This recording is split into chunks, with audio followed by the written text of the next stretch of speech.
ഇന്നൊരു ട്രിപ്പിന്റെ വ്ളോഗാണ് ട്ടോ. ഇതാണ് ഗൈസ് ഞാൻ കീബോർഡ് വെക്കണ എന്റെ സ്വന്തം ഗോവിന്ദപ്പള്ളി. ഇന്ന് ഗായക സംഘവും അൽത്താരപാലകരും പിന്നെ മിഷൻ ലീഗിലെ ആൾക്കാരെല്ലാം കൂടി ചേർന്ന് ഒരു വൺ ഡേ ട്രിപ്പ് പോണേട്ടാ. ദേ ഈ കാണുന്ന ബസ്സിലാണ്ടോ ഞങ്ങൾ ഇന്ന് പോകുന്നത്. നമ്മുടെ ഷിബിൻ ചേട്ടനോട് ഓരോരുത്തരെ എന്നോട് തൊണ്ടിങ്ങനെ ആദ്യം തന്നെ ചെറിയൊരു പ്രാർത്ഥനയ്ക്ക് ശേഷം നേരെ കലാപരിപാടികൾ തുടങ്ങാൻ വേണ്ടി പോവുകയാണ്.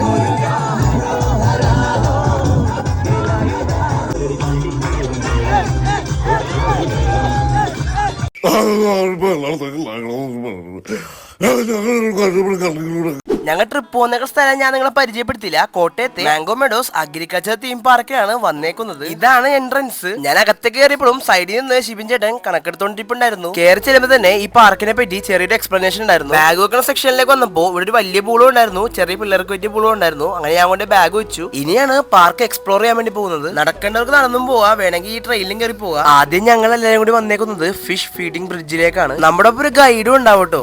ഈ കാണുന്ന സ്ഥലത്ത് പോയാൽ കറക്റ്റ് ആയിട്ട് നമുക്ക് ഫിഷിന് ഫീഡ് ചെയ്യാൻ പറ്റും. ഞാൻ ചെന്ന് കുറച്ച് തീറ്റ ഇട്ടത് മാത്രമേ എനിക്ക് ഓർമ്മയുള്ളൂ. ഇതിനും മാത്രം മീൻ ഇതിനുള്ളിൽ ഉണ്ടായിരുന്നെന്ന് ഞാൻ തീറ്റ ഇട്ട് കൊടുത്തതിന് ശേഷമാണ് ആലോചിച്ചത്. മീൻ ഫുഡ് കൊടുക്കുന്ന പരിപാടിയെല്ലാം കഴിഞ്ഞ് നേരെ വന്നിരിക്കുന്നത് കുറച്ച് ചെടികളെ പറ്റി പഠിക്കാനാണ്. കുറെ ചെടികളെ പറ്റി പരിചയപ്പെടുത്തി തന്നു. എന്റെ കണ്ണിൽപ്പെട്ടൊരു ചെടിയാണിത്. ആട് സിനിമയില നീലക്കൊടുവേലി എന്ന് പറയില്ലേ, ആ ചെടിയാണിത്. പക്ഷികളെ നിരീക്ഷിക്കാൻ താല്പര്യമുള്ള ആൾക്കാർക്ക് പക്ഷികളെ നിരീക്ഷിക്കാനുള്ള കേന്ദ്രം ഉണ്ടായിരുന്നു. ഡയറക്ടേഴ്സ് ഹാൻഡ് എന്ന് പറഞ്ഞൊരു ബോർഡ് ഞാൻ കണ്ടു. അത് എന്താന്ന് നോക്കാൻ വേണ്ടി ഞാൻ ചെന്നപ്പോഴാണ് ഒരു കയ്യിൽ ഇങ്ങനെ ചെടി മുളച്ചിരിക്കുന്നു. അതും കണ്ട് മുന്നോട്ട് വന്നപ്പോ പഴയ കാലത്തെ ചായക്കട എങ്ങനെയായിരിക്കും എന്നുള്ളൊരു സ്റ്റാച്ചു വർക്ക് ഇവിടെ ഉണ്ടായിരുന്നു.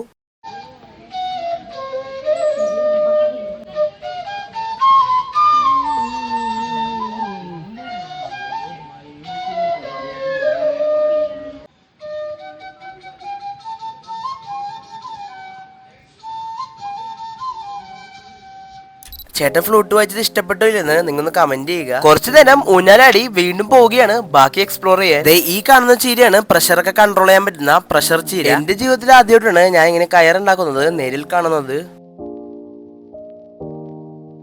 കയറുണ്ടാക്കുന്നതിന്റെ തൊട്ടിപ്പുറത്ത് തന്നെ ഒരു ചേട്ടൻ മൺകുടങ്ങൾ ഉണ്ടാക്കുന്നുണ്ടായിരുന്നു. ഇനി അങ്ങോട്ട് കുറച്ച് ജീവികളെയൊക്കെ കാണാം. കോഴികളുണ്ടായിരുന്നു. കോഴികളിൽ തന്നെ പല വെറൈറ്റീസും കൂടെ ഉണ്ടായിരുന്നു കേട്ടോ. പിന്നെ ഇതിന്റെ പേര് എനിക്കറിയാൻ പല. പിന്നെ എമു ഉണ്ടായിരുന്നു. എമുവിനെ ഞാൻ ആദ്യമായിട്ടാണ് കാണുന്നത്. അതെല്ലാം കണ്ട് നേരെ വന്നപ്പോ ഒരു വലിയ ബൈബിള് കണ്ടു. അക്യൂറിയം എന്നുള്ള ബോർഡ് ഉണ്ടപ്പോ ഞാൻ ക്യൂരിയോസിറ്റി ആയിട്ട് കയറിയതാണ്. അതിനുള്ളിൽ പല പല വെറൈറ്റീസ് കുറെ മീനും ഉണ്ടായിരുന്നു. പിന്നെ ഞാൻ പുറകിലേക്ക് തിരിഞ്ഞപ്പോ ഒരു വാട്ടർഫോളും ഉണ്ടായിരുന്നു. ഇതെല്ലാം കണ്ടു വന്നപ്പോ സമയം ഒരു 1:30 മണിയായി. നേരെ ഫുഡ് കഴിക്കാൻ വേണ്ടി ചെന്നു. ചിക്കൻ ബിരിയാണിയാണ് ഞാൻ ഓർഡർ ചെയ്തത്. ഇന്നത്തെ വ്ളോഗ് ഇവിടെ കൊണ്ട് അവസാനിപ്പിക്കുകയാണ്. പാർട്ട് 2 ഉടനെ വരുന്നതായിരിക്കും. അപ്പോൾ ഓക്കെ ഫ്രണ്ട്സ്, ബൈ.